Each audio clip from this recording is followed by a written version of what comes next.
It's week 5. Today I have 8 start-sit decisions for you this weekend. So if you have any questions or you just want a second opinion on your lineup for the weekend, drop it in the comments. I'll get back to you as quick as I can.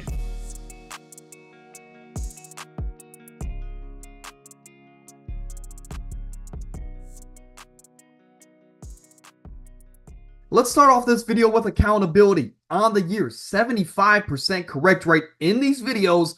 And last week, I'd say we did pretty good. 7 right, 1 wrong. Boy, did I underestimate Michael Pittman Jr. Let's kick it off here with Sam Darnold, a guy that is playing his best career football, no doubt about it. Again, top 3 fantasy quarterback on the year, 20 fantasy points a game. You might be saying, "Oh, and no duh, we're gonna stick with the hot hand and we're gonna start him until he fails us." And I understand that logic. He's in a great offense, an offense that scores a ton of points, great weapons around him. Regardless, I just think with the Jets defense and how great it is, it's going to be a tough day for Sam Darnold. And I think this game ultimately is going to be a low scoring affair. So for those reasons, there's other quarterbacks with higher upside. We're going to sit Sam Darnold this weekend. I know, riding against the grain, but let's get crazy today. We're going to continue. Another, household name for us before the season started for our fantasy lineups, Rachaad White, a guy that is still the starter in his offense. Yes, he's in an offense that is very high-powered, and there's going to be plenty of scoring opportunities, as we've seen with how much they like to put up on the board. The cons, however, Bucky Irving's involvement. It is increasing week after week, and Todd Bowles, before last week's games, said, hey, Bucky Irving, the backup, deserves more work going throughout the season. Now, with Rachaad White last week, had a pretty good game, despite all the noise around Bucky Irving's, workload going forward.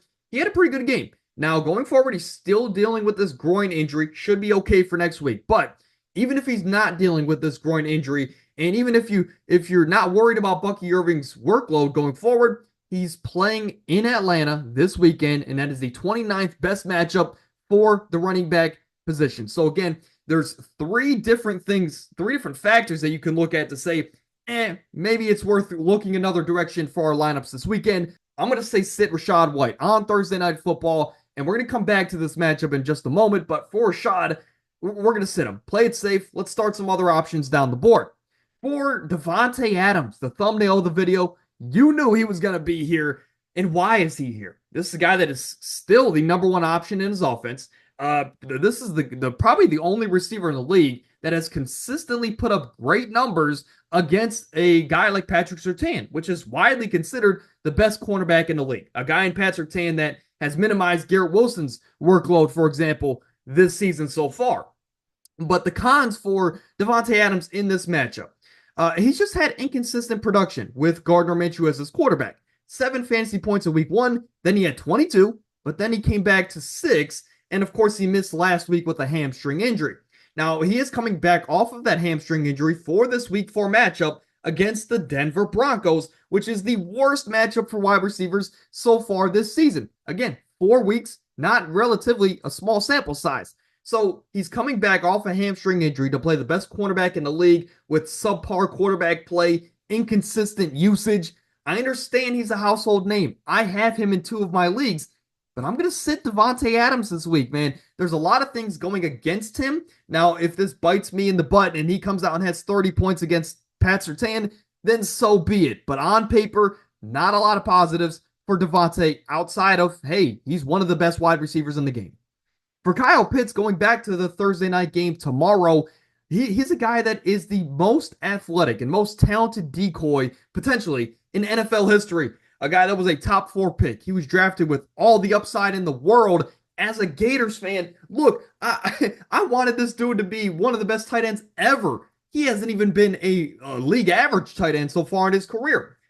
I will say the only pros, he's due for a big game, and Kirk Cousins is his quarterback, but he's playing a team that is 29th against the tight end position. It's the same story, same song and dance from Kyle Pitts this year compared to what he's had in the past. He has a new offense, new quarterback, new coaching staff, same production that what we've seen from the previous regime. So for Kyle Pitts, love the talent. I'm a Gators fan, but we're going to sit him tonight against a tough linebacker core and overall defense in the Tampa Bay Buccaneers. Let's go over to the positive side. Again, a lot of negativity, a lot of sitting so far. Let's talk about some guys that can help us this weekend. Geno Smith, he's the quarterback 8 so far, 18 fantasy points a game. He just set multiple career highs on that Monday night game against the Detroit Lions. And this is a team that I think, hey, you started off great. You lost against the best opponent on your schedule so far. Let's come out here against the Giants. Let's handle business and let's do it, I guess, handily, right? No pun intended. We need a statement victory this weekend, right, for Geno Smith and his team in general. With Ken Walker back in the lineup, whether if it's on the back of Ken Walker or through the air, we need a big time win this weekend at home with the home crowd behind us. The cons, however, the Giants do have a great pass rush and I guess surprisingly good secondary.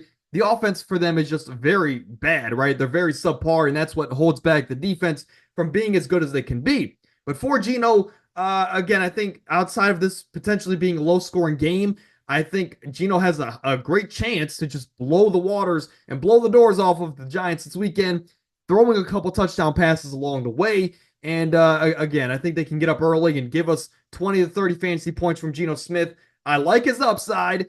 I think the team needs a big-time win. I'm going to say to start Geno Smith this weekend.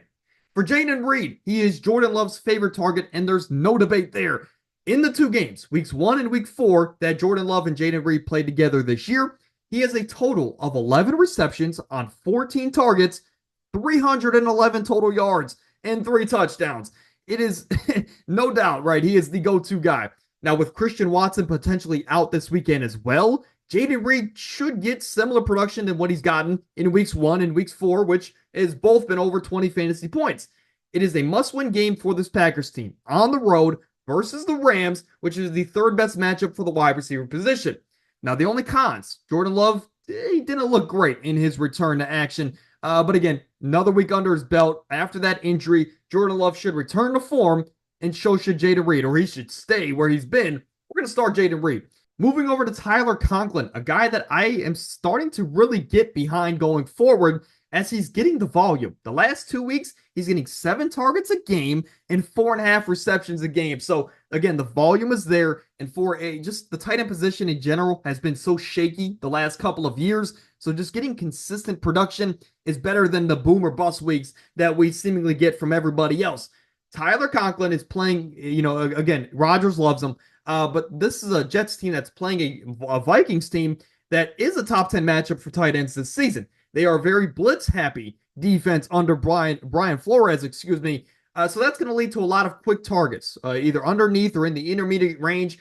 And due to the fact that we know Garrett Wilson's going to be double-teamed going forward, Tyler Conklin's going to be a favorite target for Aaron Rodgers underneath if it is not going to Breece Hall. So I like Conklin's upside. And I guess the only cons, he has a low floor, right? But again, it's an inconsistent tight end position over the last couple of years. We don't really know who's going to be consistent, who's not. So again, every tight end has a low floor seemingly in today's football. For those reasons, there's a lot of positives for Tyler Conklin, and I'm going to say start him this weekend. Let's say you have Kyle Pitts. Start Conklin over Kyle Pitts, and I can promise you, you won't be disappointed.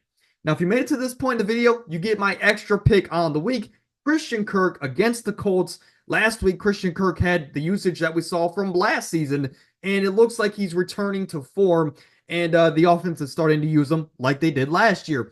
Now, if the Colts get up big early in this game, Christian Kirk's only going to get more work down the stretch of the game. But again, whether if it's a close game or not, Christian Kirk, I love him this weekend against the Colts. 24-8 on the year, 75% correct percentage on the year, if I can talk correctly. But those are going to be my picks.